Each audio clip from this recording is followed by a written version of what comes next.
하나님의 말씀은 누가복음 5장 1절부터 11절 말씀입니다. 누가복음 5장 1절부터 11절 말씀. 우리 하나님의 말씀을 함께 읽도록 하겠습니다. 무리가 몰려와서 하나님의 말씀을 들을새 예수는 게네사렛 호숫가에 서서 호숫가에 배 두 척이 있는 것을 보시니 어부들은 배에서 나와서 그물을 씻는지라. 예수께서 한 배에 오르시니 그 배는 시몬의 배라. 육지에서 조금 떼기를 청하시고 앉으사 배에서 무리를 가르치시더니 말씀을 마치시고 시몬에게 이르시되 깊은 데로 가서 그물을 내려 고기를 잡으라. 시몬이 대답하여 이르되 선생님, 우리들이 밤이 새도록 수고하였으되 잡은 것이 없지만은 말씀에 의지하여 내가 그물을 내리리이다 하고, 그렇게 하니 그 고기를 잡은 것이 심이 많아 그물이 찢어지는지라. 이에 다른 배에 있는 동무들에게 손짓하여 와서 도와달라 하니 그들이 와서 두 배의 채움에 잠기게 되었더라.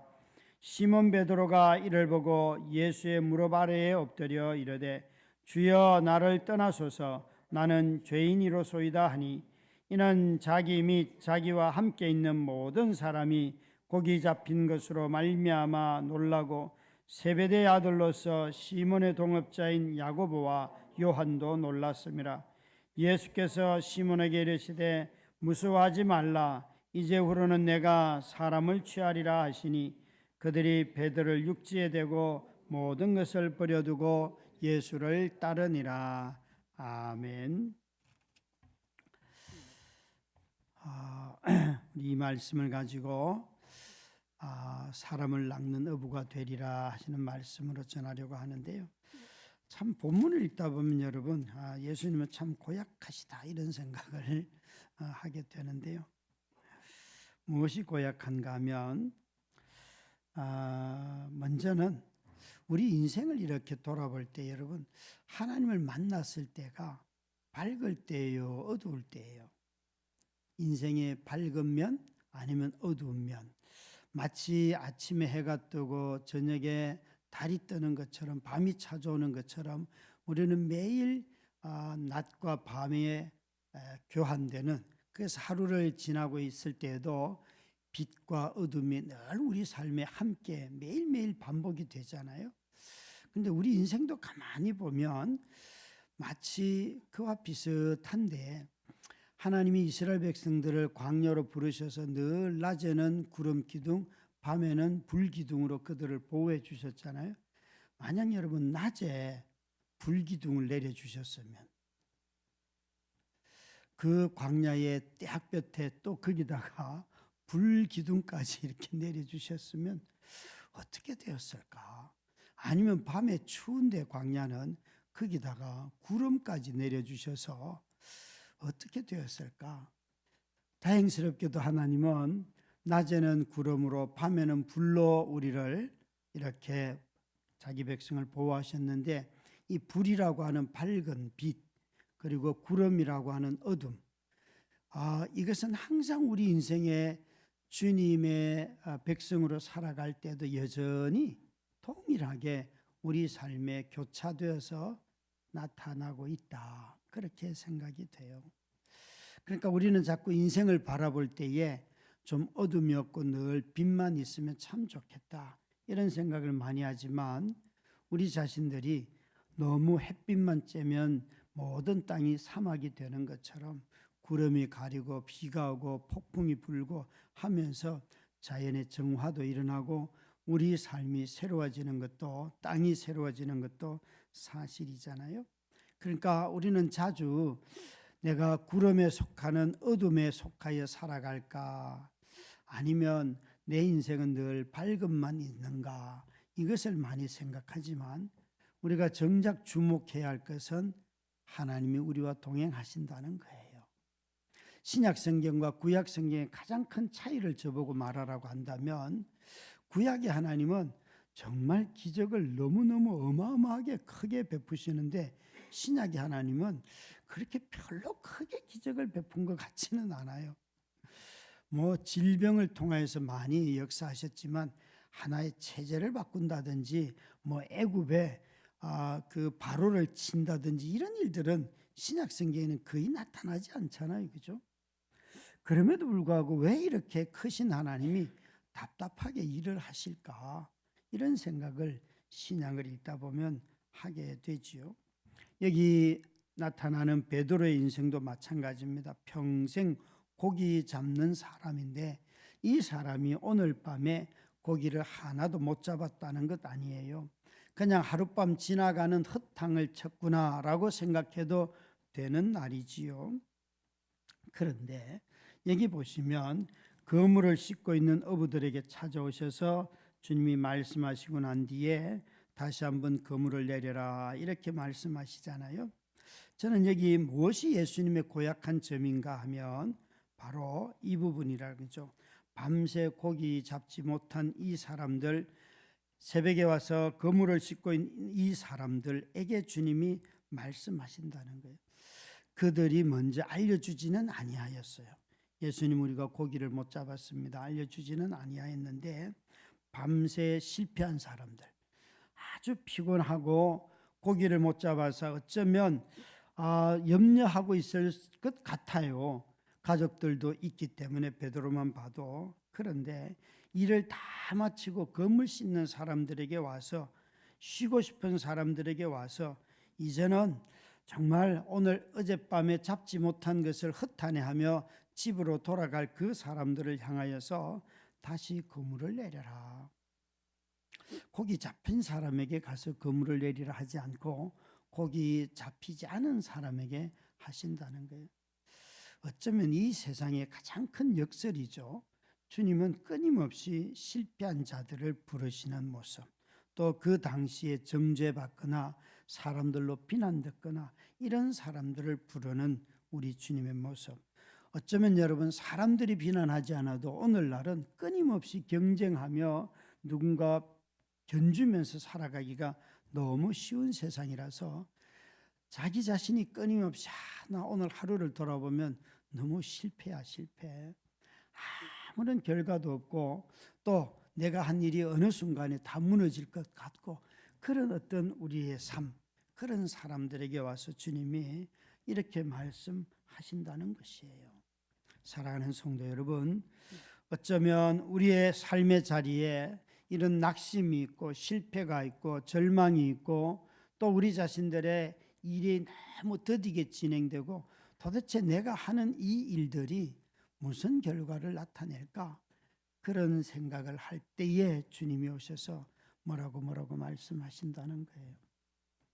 아마 우리 성도님들 중에는 제가 지금 어떤 가정에 어려운 일이 있다는 걸 소문으로 다 듣고 계시리라고 봅니다. 몇몇 분들은 귀동냥으로 듣고 있을 터인데 제가 이번 주에 참 위로가 되는 한 구절은 hating family라고 하는 이 두 단어였어요. hating family. 근데 제가 왜 어때서 이걸 읽었는가 하면 복음서를 읽다 보면 예수님이 자기 엄마 아빠와 형제들이 찾으러 왔을 때 내 형제 자매가 누구냐 라고 묻잖아요. 여러분 예수님은 율법을 잘 지킨 사람이에요. 저 율법의 10계명을 여러분 보시면 거기에 여러분 부모를 공경하는 것이 나오잖아요. 그런데 예수님은 왜 형제 자매를 미워해야 되고 누가 내 부모고 내 형제냐 이야기를 했을까요?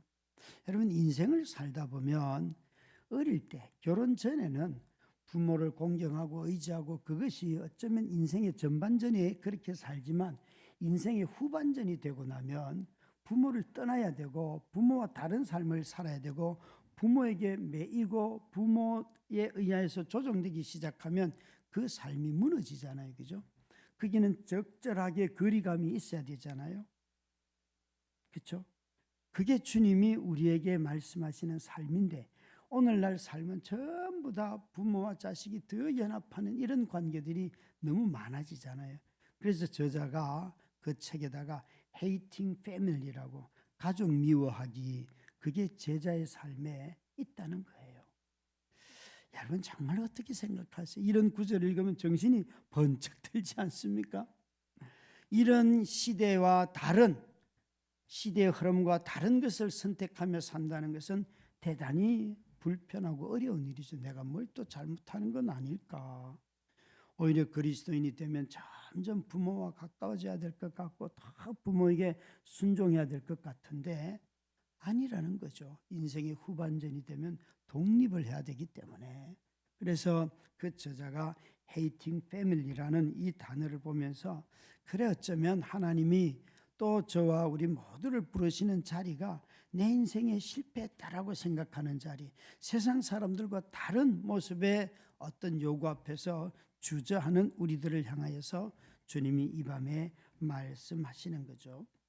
우리가 베드로에 대해서 이 본문을 볼 때마다 우리는 베드로가 이 말씀 5절에 보시면 내가 말씀에 의지하여 그물을 내리리다 하는 말이 너무 강렬하기 때문에 사실은 베드로는 여러분 3절 말씀을 한번 보실래요? 3절 말씀 같이 읽습니다. 시작. 예수께서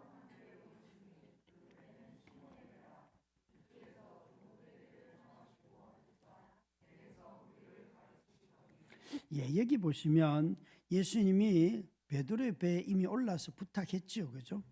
고기 잡으라 소리는 안 했지만 예수님의 말씀에 이미 베드로는 순종하고 있어요. 말씀에 의지하여 내가 그물을 내리겠습니다. 그거는 고기 잡으라고 했으니까 그렇게 하는 거지만 베드로는 그물을 싣고 난 뒤에 자기 배에 올라와서 배 좀 띄워라, 내가 설교해야 된다. 그러니까 자신의 피곤함과 그걸 다 잊고 그 배를 띄웠다는 것이에요. 예수님의 부탁을 들어주고 계셔요.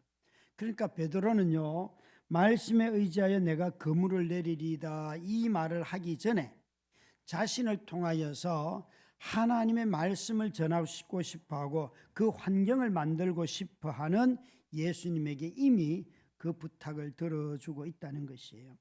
베드로는 고기 많이 잡히는 기적을 만나기 전에 이미 예수님의 말씀에 순종하였다는 것이에요. 여러분, 이 배를 띄우고 난 뒤에 베드로는 어떻게 됐을까요? 예수님이 전하는 말씀 다 들었겠죠. 그렇죠? 그물 싣고 아마 집에 돌아가고 싶었을지도 몰라요. 그런데 억지로 붙잡혀가지고 그 말씀 다 들었어요. 이게 아주 중요한 순서죠. 베드로는 그저 단지 말씀 한번 이렇게 부탁을 들어줬는데 그 자리에서 무슨 일이 일어나고 있는가 하면 예수님이 무리에게 전하는 모든 말씀을 베드로는 다 들었다는 거예요. 이 과정, 내가 한번 선한 일을 행하고 누군가를 배려해서 그가 좀 도움이 되도록 했지만 정작 그 일을 통하여서 내게 하나님의 말씀이 들려오고 말씀이 선포되는 자리에 내가 있었더라는 거예요. 여러분, 우리가 하나님 앞에서 우리 자신이 선한 일을 행할 때 이미 가만히 보면 우리는 다양한 삶을 통하여서 너무나 많은 일들을 하고 있습니다. 오늘 여러분들이 교회 오면서 누군가에게 친절을 베푼 거, 하나님이 사람을 너그럽게 대하여라 이미 순종한 거죠. 그렇죠?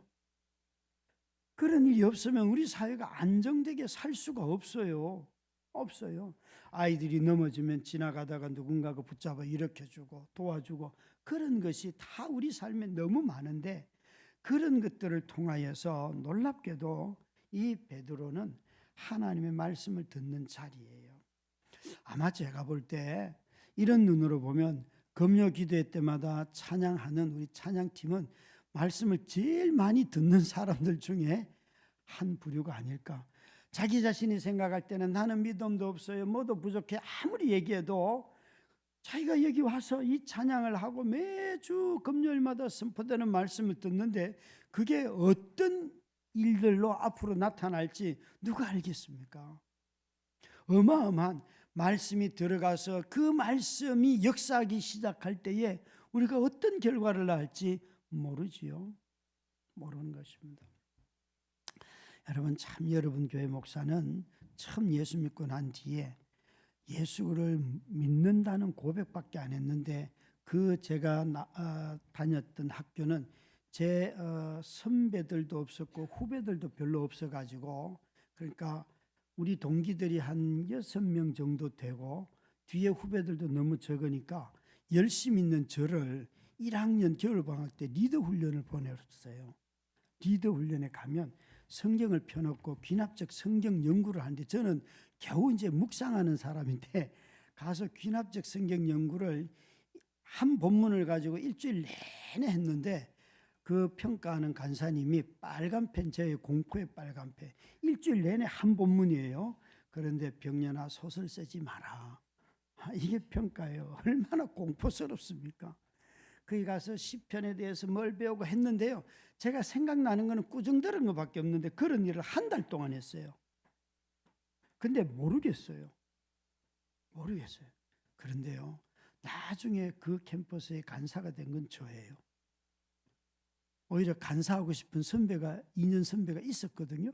근데 저는 간사할 마음도 없는데 신흥섭 우리 선교사님이 오더니만 네가 간사해야 되겠다. 그래서 또 저는 또 선배 말을 듣는 경향이 있어요.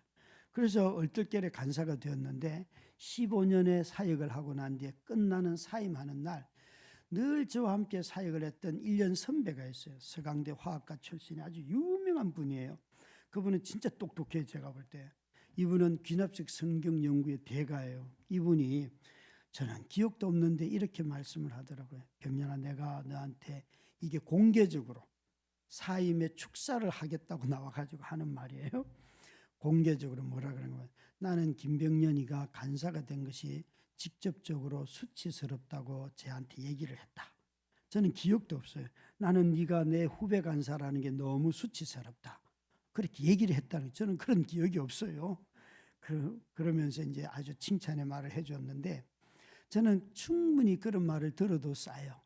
왠가 하면 기도할 줄도 모르고 제 기도 소리를 듣고요, 어느 지금 최병석 목사님의 여동생이 신학자거든요. 그분이 자기가 너무 무서워가지고 기도를 못했다는 거 아니에요. 왠가 하면 제 기도가 전부 다 처음부터 끝까지 하나님 이렇게 하시면 쪽팔립니다. 그때 막 데모 많이 하고 시위하고 이럴 때라 가지고 하나님 이렇게 하시면 쪽팔립니다. 이런 그걸 온누리 교회 그 가면 이제 거기 2층에 숙소가 있어요. 거기서 우리 간사들 모여서 기도하다가 너무 저는 10시만 넘으면 자는 사람이었어요. 그때는 다들 기도하다가 마지막 기도는 김병년 간사님이 마무리해 주세요. 그런데 사람이 있어야죠. 저는 소파에 가서 자고 있는데요. 그런 정말 무수히 많은 일화를 전 얘기할 수 있습니다. 그런데요, 하나님은요, 그런 저를 15년을 그 단체에서 일하게 하시더라고요. 그러니까 여러분, 우리 모두는 다 순종이 버겁고 힘든 것도 있고, 때로는 그냥 내 성품이 착해서 한 줄 알았는데 그 일을 통하여서 나는 몰래 하나님의 말씀을 듣는 자리에 내가 있더라는 거예요. 여러분, 정말 내가 의식해서 하는 것도 있지만 때로는 전혀 어떤 의식하지 못했어도 이미 하나님이 말씀 듣게 하는 그 자리에 우리를 두셨다는 것이 정말 하나님의 놀라운 섭리 중에 하나입니다. 그런 점에서 베드로는 몰래 이미 예수님에게 순종하고 있어요. 그런데 베드로는 여러분, 예수님의 이 권세를 반복적으로 경험하고 있습니다. 그가 간접적으로 소문을 듣고 경험한 것도 많지만 직접적으로 자신이 경험한 것도 있지요. 4장 38절을 한번 보실래요? 4장 38절 함께 읽습니다. 시작. 예수께서 일어나 회당에서 나가사 중한 열병을 앓고 있는지라 사람들이 그를 위하여 예수께 구하니 39절 예수께서 가까이 서서 열병을 꾸짖으신데 병이 떠나고 여자가 곧 일어나 그들에게 수종드니라. 여기 놀랍게도 베드로는 이미 자기 장모의 열병을 고치시는 예수님을 경험했어요.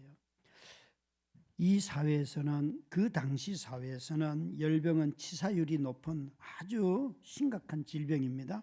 그런데 기도 하나로 안수함으로 병이 나았어요. 그런데 베드로는 대체로 이 분위기는 복음서 초반의 분위기는 병이 나으면 뭐한다? 따라간다. 이거잖아요. 그런데 안 따라가요. 안 따라갈 뿐만 아니라 고기 잡고 있어요. 뭐 당신이 병을 고쳤어도. 그러니까 예수님이 베드로의 집에 가서 이미 기적을 한번 베풀었지요. 그럼에도 불구하고 베드로는 따라가지 않고 자신의 직업을 충실하게 일하고 있어요.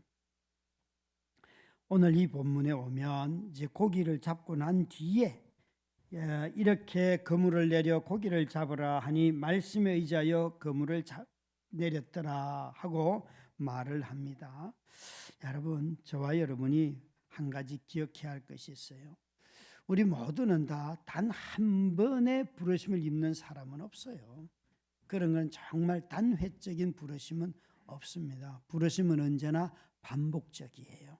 오늘 내가 못 깨달아도 내일 깨닫게 할 수도 있고요. 올해 못 깨달으면 내년에 깨닫게 돼요. 그 다 허비하는 시간이 아니에요. 하나님이 우리를 자라게 하는 시간이고 하나님이 또 다른 것을 경험케 하는 시간이고 우리의 인생을 다 하나님께서 다 자신의 손으로 빚으시고 만드셔서 우리를 새로 자신의 제자로 부르시는 거예요. 여러분, 창조 때 보시면 모든 인간을 빼고 모든 피조물은 다 하나님이 말씀으로 지었어요. 해가 있으라 그러면 해가 나오고요.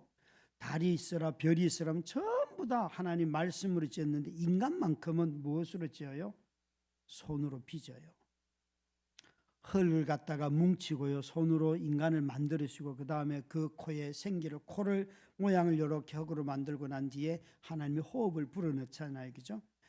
여러분, 인간만큼은 하나님이 말씀으로 짓지 않아요. 만들지 않아요. 인간만큼은 당신의 손으로 빚고 호흡을 불어넣어서 인간이 되도록 하셨어요.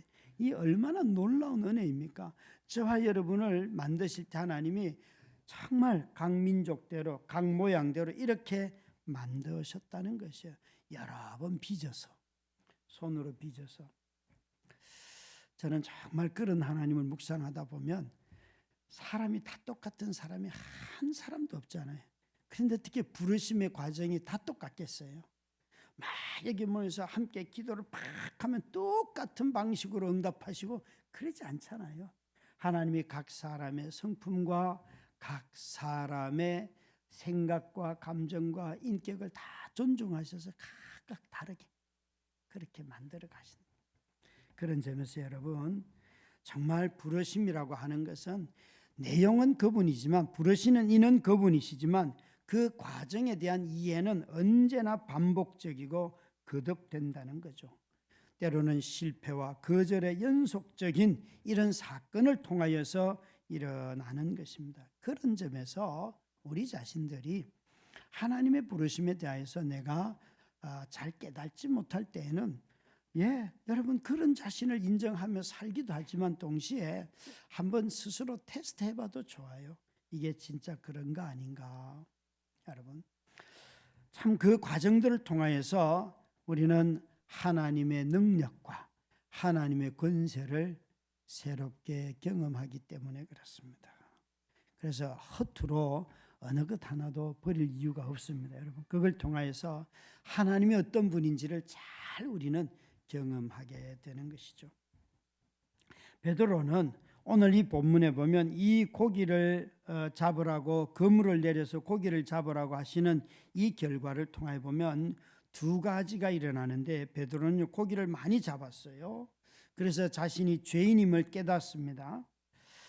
그러니까 이 결과가 이렇게 되면 좋잖아요. 보통 지금까지 보여줬던 사람들을 보면 고기를 많이 잡았으면 바로 내가 따라가겠습니다. 이렇게 해야 된다고 했잖아요. 그죠? 베드로는 따라가지 않았어요. 오히려 내가 죄인입니다.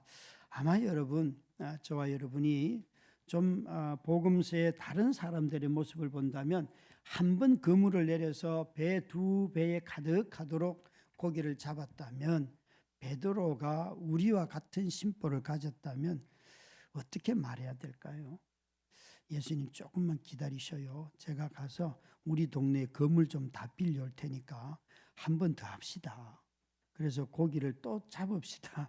이게 좋지 않아요? 그래서 갈릴리 바다에 고기 씨가 말랐더라. 베드로는 큰 생선 공장장이 되어서 그 고기로 평생 기업을 일구어서 그 로마의 앞잡이가 되었더라. 뭐 이런 게 좀 우리의 스토리 아니겠어요? 복음서는 그런데 별로 관심이 없어요. 더 놀라운 건 베드로가 고기를 잡고 난 뒤에 고기 잡기 전이 아니에요. 고기를 잡고 난 뒤에 주님 저는 죄인입니다. 저를 떠나십시오. 이렇게 말했다니. 여러분, 내가 죄인임을 깨닫는 가장 좋은 방법은 십계명을 지켜보면 알아요. 십계명을 여러분, 십계명을 한번 지켜보시면 내가 죄인이구나 하는 걸 그냥 말 안 해도 알게 돼 있어요. 도덕적인 것 말고 도덕적으로 내가 잘못했다. 이건요, 사람마다 다 정도의 차이가 있어서 누구도 그것 가지고 말 안 하는데, 십계명을 가지고 우상을 섬기지 말라 그러고 한번 묵상해 보세요. 내 속에 우상이 얼마나 많은지. 성공과 팀켈러가 말하는 대로 인정의 우상, 평안의 우상, 돈의 우상, 권력의 우상, 이 네 가지가 현대인들이 가장 잘 찾는 우상의 모양이라는 거예요. 근데 이것만 있습니까, 여러분? 어떤 사람은 건강 그 자체가 우상이에요. 건강 그 자체가. 건강해야 된다. 건강해야 된다. 모든 게 다 건강이에요. 네. 그것도 우상이 될 수 있어요, 여러분. 그것이 궁극적인 이유가 된다면. 여기에 베드로는 말씀에 순종하고 난 뒤에 자신이 누구인지를 깨달았어요. 그래서 고기를 더 많이 잡게 해달라도 아니고, 주님 내 곁에 머물러 주십시오도 아니고, 나를 떠나달라는 것이에요. 왜 그럴까요? 거룩한 자와 함께 있으면 죽습니다. 이스라엘의 하나님은 거룩한 자이신 그분은 제사를 통하여 제물을 통하여서 사제의 은총이 없으면 죽습니다. 베드로는 지금 이 고백을 통하여서 당신은 거룩한 자입니다, 이 얘기를 하면서 나를 떠나달라는 거예요. 나 같은 사람에게 당신 올 수 없다는 거예요. 여러분, 베드로가 예수님보다 나이 많습니다. 그죠? 예, 여러분, 이 예수님 소식 다 압니다. 어느 집에 누군지 압니다. 그런데 베드로는요, 그 고백을 했어요. 그랬더니만 예수님이 너는 나를 따르라 말씀하고 계세요. 제자가 되려고 하면요, 먼저는 내가 누구인지를 알아야 합니다. 신약 성경의 제자는 구약 성경의 하나님의 백성과 똑같은 말입니다. 오늘날 제자라는 말은 너무 군대식으로만 이해가 되는 경향이 있어요. 뭔가를 강제적으로 뭔가를 해야 되는, 그게 아니라 신약 성경의 제자는 구약 성경의 백성이라는 또 다른 말의 언어예요. 그러니까 하나님의 백성으로 우리를 불렀다 하는 것이고, 그 백성답게 사는 것이 분명하지만 그것이 먼저 해야 될 일은 죄인임을 깨닫는 거죠. 레위기에 1장부터 5장까지 보면 그 제사를 통하여 속지 않은 은혜, 너희 죄가 사해졌다, 죄인임을 깨닫고 용서받는 것, 그것이 먼저인 것입니다. 사랑하는 우리 성도 여러분, 저와 여러분이 사람을 낚는 어부가 되리라 하는 이 말씀 이전에 우리가 먼저 깨달아야 할 것은 우리가 섬기고 따랐던 이분이 누구이신가 하는 것과 더불어서 내가 어떤 사람인가 하는 것을 깨닫는 것입니다. 저는 제가 우리 기도팀과 함께 제 기도 제목을 이렇게 나누었어요. 원래 해야 할 기도 제목을 나누었더니만 우리 청봉 전도사님, 우리 아내 되는 사모님이 저한테 목사님의 기도 제목에는 굉장히 사람 이름이 많이 나옵니다, 이렇게 말을 해요. 그래서 제가 어떻게 사모님은 그걸 발견해? 그랬더니만 자기가 기도 제목을 보더니만 제가 계속해서 꾸준히 가는 요 근처의 가게들 사장님 이름들 거기 다 적어놓고 저 기도하거든요. 기도하고 누구를 위해 기도하고 하는데 그걸 이렇게 발견을 하더라고요. 저는 제가 교회를 지금까지 20년을 하면서 제일 안타까운 것 중에 하나가 비신자들과 자연스럽게 복음을 얘기할 수 있을까? 그게 저의 고민이고, 또 그들의 언어로 복음을 설명할 수 있는가? 이게 제가 계속해서 노력하는 일들이에요. 그러니까 교회 자체를 세우는 것이 내 목적이었는가, 아니면 교회가 해야 할 복음 전하는 이 일들을 하려고 했던가. 여러분, 저는 한 가지 회개하는 것이 공동체 자체가 우상이었다는 것에 대해서 회개하고 있습니다. 공동체는 필요한데 그 공동체의 목적은 복음을 전하는 일이어야 합니다. 그것이 좀 넓은 의미든 좁은 의미든 상관없이 사람이 거듭나고 하나님의 백성으로서 자라가고, 그래서 그 공동체 전체가 이곳에서 영향력을 발휘하고 우리끼리 얼마나 친밀하고 좋은가가 아니라 이곳에서 계속해서 우리의 자녀들도 거듭나야 되고 비신자들이 들어와서 거듭나야 되는 교회가 되어야 한다는 것입니다. 그런 점에서 참 교회가 교회다워지는데 가장 걸림돌이 되는 게 누구였던가 하면 바로 저 자신이라는 거예요. 제 자신이 복음을 전하는 일에 소홀히 하였고 그런 시도조차 하지 않았다는 거죠. 오늘도 우리 황보철 집사님이 소개해준 카센터에 가서 제 차가 고장이 나서 수리를 하고 왔습니다. 어제도 그분을 만났고 오늘도 만나고 하면서 그분에게 계속 교회 이야기를 하고 그리스도 얘기를 하고 있습니다. 이분이 조금씩 듣기 시작합니다. 그런데 제가 오늘 깨달은 것은 이건 내 혼자 하면 안 된다. 그래서 이제 다음부터 그분을 만나러 갈 때는 황보철 집사님과 같이 가야겠다. 그래서 집사님도 이야기하고 저도 이야기하고 앉아가지고 막 수다 떨고 그러다가 이게 바로 공동체적인 전도구나. 공동체적인. 여러분 제게 여러분의 가족 불신자들을 소개해 주세요. 그래서 저 혼자만 아니라 함께 가서 그 사람과 함께 식사도 하고 놀기도 하고 그런 과정들을 통하여서 점점 관계의 폭이 넓어질 뿐만 아니라 사람이 바뀔 수 있습니다. 여러분 사람을 낚는 어부 혼자 못합니다. 어부가 그물을 올릴 때에 혼자 올립니까 여러분? 그건 낚시예요. 그물은요 고기 종류마다 그물 다 다릅니다.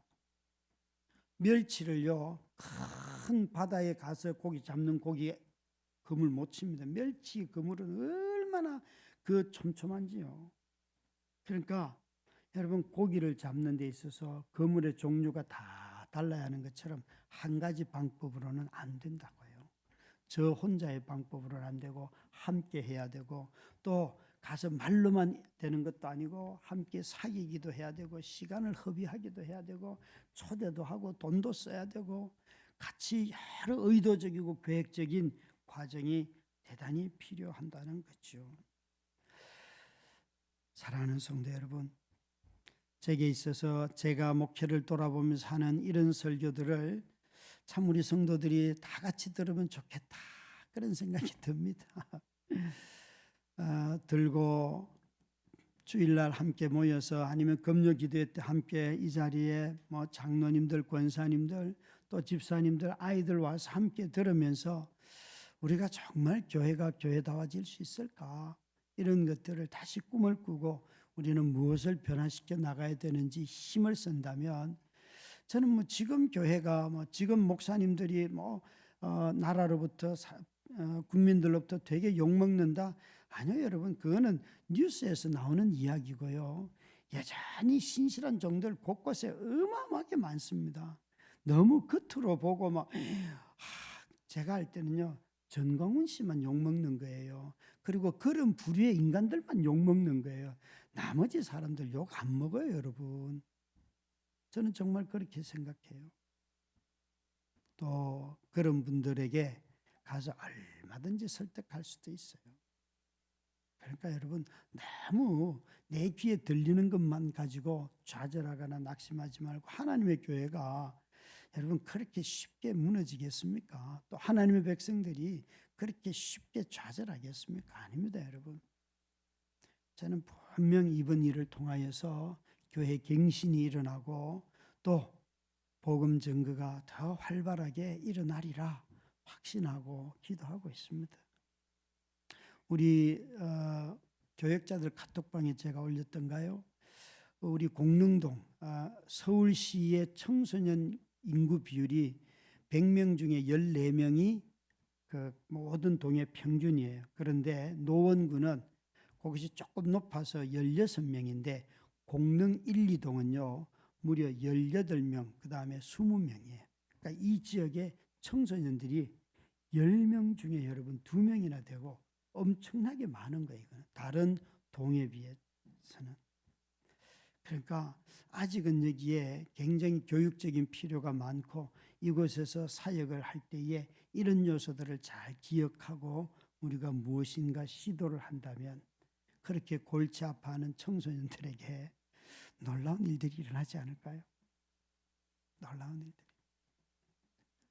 정말 여러분 우리가 사는 이 곳에 여전히 복음을 전할, 복음을 들을 영혼들이 많고 그 일을 위해서 우리 모두가 다 다시 한번 부르시는 주님, 그분의 음성을 듣고 이제는 베드로가 고기 잡던 어부에서 사람을 잡는 제자가 되는, 사람을 낚는 제자가 된 것처럼 저와 여러분이 복음을 신실하게 우리의 말과 행동과 또 성령의 능력으로 전하는 저와 여러분이 다 되시기를 주의 이름으로